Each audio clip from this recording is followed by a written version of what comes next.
आणि मुलांचं काय? त्यांनी श्रीकांतला वडील म्हणून स्वीकारलं. मॅडम, विक्रम गेला तेव्हा श्लोक 2च वर्षांचा होता. आर्याचा तर जन्मच झाला नव्हता. त्यामुळे विक्रम विषयी त्यांना आठवण्याचा प्रश्नच आला नाही कधी. आणि विक्रम कधीतरी परत येईल या आशेने मी मुलांना तुमचे बाबा परदेशात आहे असंच सांगत राहिले.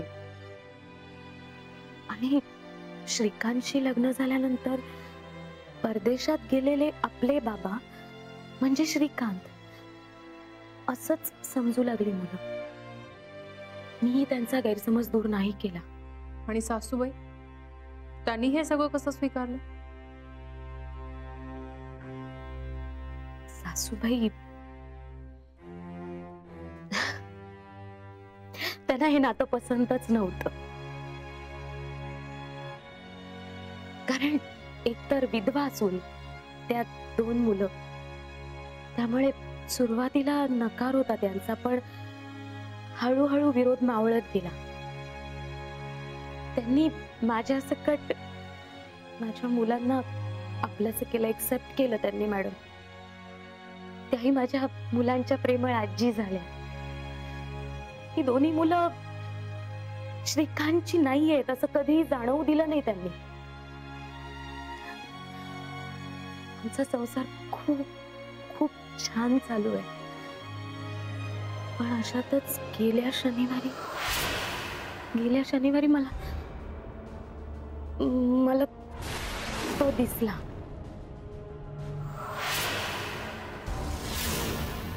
नंतर तो मला सतत दिसायला लागला.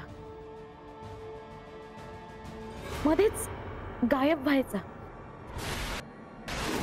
कधी घराबाहेर, कधी खिडकीत, कधी रस्त्यात, कधी देवळाबाहेर.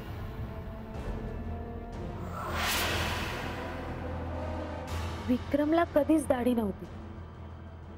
मिशी ही लग्नाआधी काढली होती त्याने, म्हणजे लग्नानंतर मिशी कधीच नव्हती.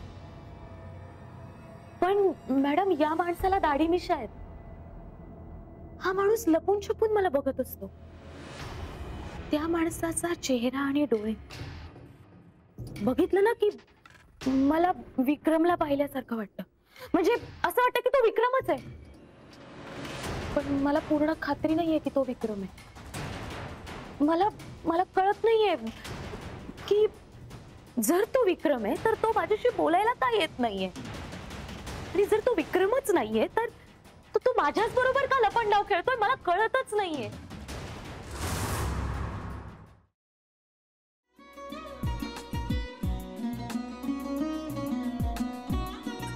लावू का? असाच लावू ना?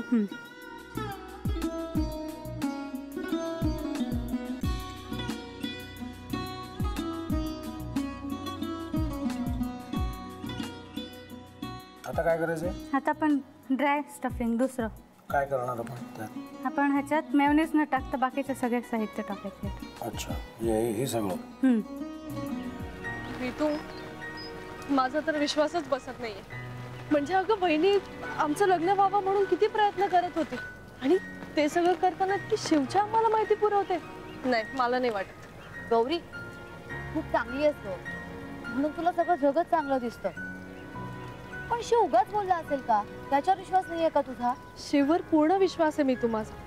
पण तो आता हे जे काही करतोय ना, म्हणजे निशा बहिणी समोर त्या राधिका सोबत फिरण्याचं नाटक वगैरे, ते त्याचा काही उपयोग होणार नाहीये. अगं असं कसं म्हणतो?